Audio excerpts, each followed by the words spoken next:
Okay, so we ended last time talking about the checkpoints in the cell cycle. So the next kind of question that comes from that would be, how do we know we've passed the checkpoints? So what is telling the cell, yes, it is a good time to do this, or no, we have DNA damage, stop. So that's kind of the next question that we're going to look at. So to figure this out, obviously we had to, come up with some different ways of looking at this. So trial and error basically got us to the point where we had an experiment that was designed using a non-dividing cell. So an oocyte is not going to divide under normal circumstances. They divide during fetal development and then no more divisions. So it's not a cell that normally we would see any sort of cell cycle activity in. So what they did is they injected this non-dividing cell with cytoplasm from a dividing cell in M phase and a dividing cell in interphase, and then wait and see what happens. What happened as this guy over here actually moved into M phase. So the spindle began to form, which essentially said to us, okay, clearly there was something in this cytoplasm that was dictating this, that was telling the cell to move on. And that same thing was not in the cytoplasm from interphase. So this kind of told us, okay, there must be something, there's some type of molecule in the cytoplasm that is driving the cell forward in the cell cycle. So not really knowing what it was yet, we called it MPF, or maturation promoting factor, because there was something here that was going to tell the cell to continue its maturation process. Continuing to look at MPF then, eventually it was identified that what we have is two different proteins that make up MPF. We have a cyclin-dependent kinase, so we've got a protein kinase here.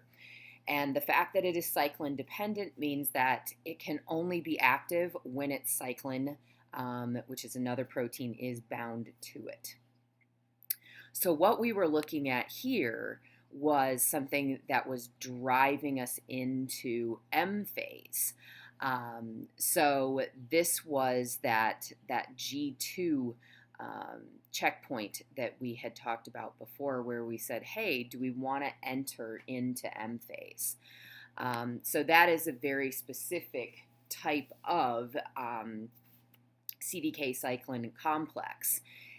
There are multiple cyclins. So in this case, we're talking M cyclin because it's pushing us into the M phase. But we have multiple cyclins that will each be specific for a given checkpoint.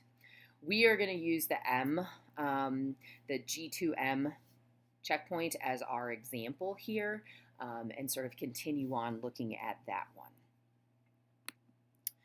So if we look at the different components here and take a look at how this progresses through the cell cycle. So first of all, we're looking at mitosis, interphase, and kind of continuing through this cell cycle over and over and over again.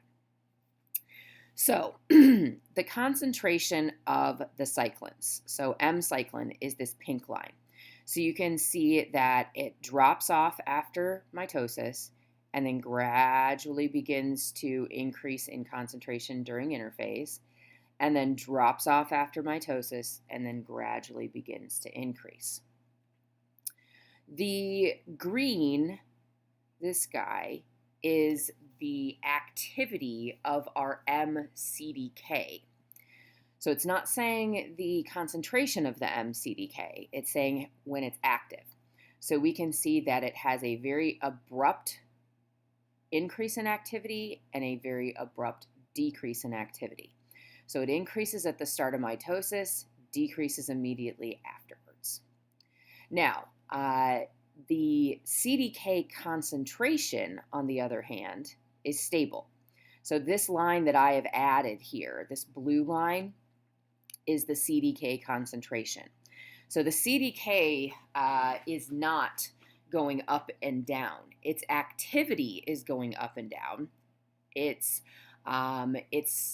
regulator, M-cyclin, concentration is going up and down, but the actual concentration of the CDK is very, very stable as we go through there. So when you look at this, you then begin to ask the question, well, okay, why is it like this? Why do we have abrupt starts? Why do we have abrupt ends? Why is there a gradual increase in this cyclin concentration? So that's all of these questions that need to be answered. This gradual increase here is due to transcription and translation of the cyclin genes and then the proteins being made. So the expression of the M-cyclin gene is going to start in interphase and gradually increase the more transcription and translation that is occurring. Okay, so that is due to increased transcription and translation. So now we can see that clearly we need to get to a certain level of M-cyclin before we can activate the MCDK. But if it was just an increase in this cyclin level, then we would see a more gradual increase in the CDK activity. And what we see is a far more abrupt increase and then decrease. So something has to be creating these abrupt increases and these abrupt decreases in activity. So we're going to focus on the decrease first, and then we'll go and we'll take a look at the increase. So as we come through mitosis, so let's think about what M-cyclin and MCDK are doing. When they come together, they're going to drive the cell into M phase, and we go through mitosis. In order for the cell to then exit mitosis, we have to get rid of this activity. So it does make sense that we have this abrupt end right here. If we don't, we're not going to be able to move this cell into G1 of its next interphase. So it definitely makes sense that we see that, but the question is, how are we doing it? How do we get this drop? Turns out what we're doing is we are targeting the cyclin for degradation very quickly. So remember that the cyclin is going up, but then there is this drop in the cyclin concentration that is going to go along with the drop in the activity. So what we're doing here is we're utilizing ubiquitination, which is going to target whatever it's attached to for destruction. So if you add a ubiquitin chain to something, it's going to be destroyed by a proteasome.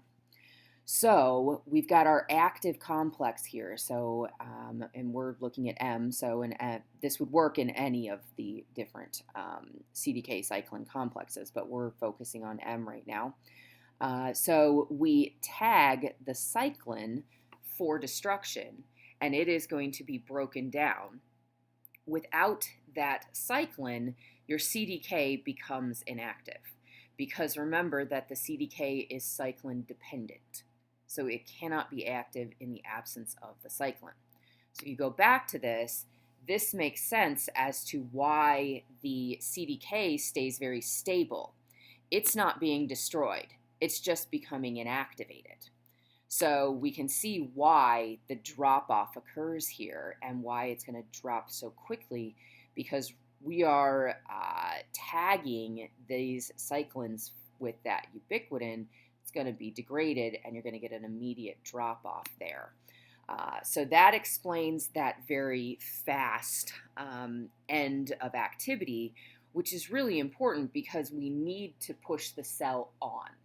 If it were to stick around, you wouldn't be able to push the cell farther into the cell cycle. All right, so next is how do we get this abrupt activation? So if it were just based on cyclin concentration, we generally would not see this very abrupt start. It would be more gradual. It would follow the cyclin concentration a little bit closer, and here what we see is it's off and then boom, it's on and very, very active. So we know that it's not specifically just the cyclin. That's what we're seeing here. That's what this is showing. So what else do we have? There's got to be something else that's happening. As we are increasing the cyclin concentration, okay, so in this phase right here where we're going through transcription translation and we're increasing, it's obviously not immediately activating. What we have found is that when the cyclin is going up gradually, what's happening is that the Cdk is being inhibited. Now, this is an example of an inhibitory kinase. It's called WEE1. What it does is it's going to add a phosphate. So usually what we have seen is that kinases activate and phosphatases inactivate. But in this process, they are flipped. The phosphate is inhibitory.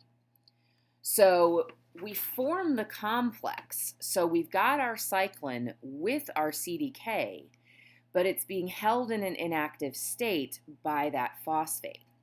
So as we're making this, it's binding to Cdk, but it's not activating it. We get no activity here. It's because of this phosphate group.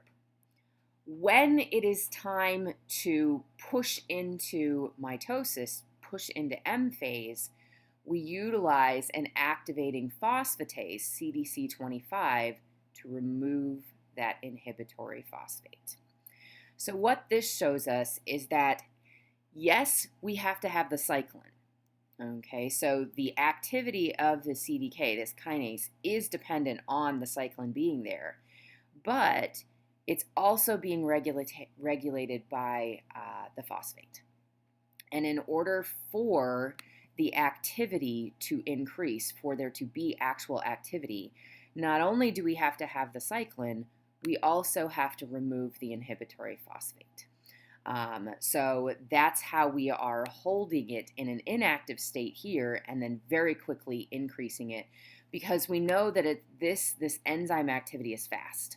Okay, so when you're ready, you're able to push that cell very, very quickly into M phase. We also see that there is a positive feedback that occurs during the M phase, where the more active mCDK you form by removing those phosphates, the more active C25 phosphatase you make. So essentially, as you make this, you are making more of this enzyme, which is in turn going to make more of that. So you're able to dramatically activate very quickly, and that explains this very abrupt activation and how quickly we get to our maximum activity of the Cdk. This is only active during M phase. So as soon as M phase is over, this is all going to shut down. So we've been looking at this point right here. We've been looking at G2 going into the M phase, and then what would actually be triggered here by the mCDK are the things that you have actually looked at already when you have looked at mitosis. This is what causes the nuclear envelope to break down. It's what causes your chromosomes to condense. You get the mitotic spindle fibers forming.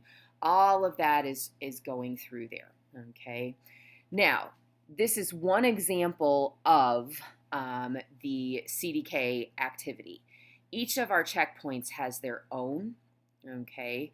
Um, and each of the cyclins is going to increase and decrease at specific times. So here is another example of the SCDK, which is going to be utilized at the G1S checkpoint.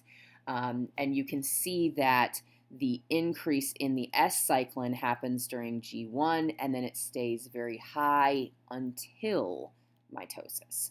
So each of these phases is going to have their own CDK cyclin complex that is going to direct the activities. And so if you were to look at it, you would actually see multiple different cyclins increasing and decreasing during the cell cycle.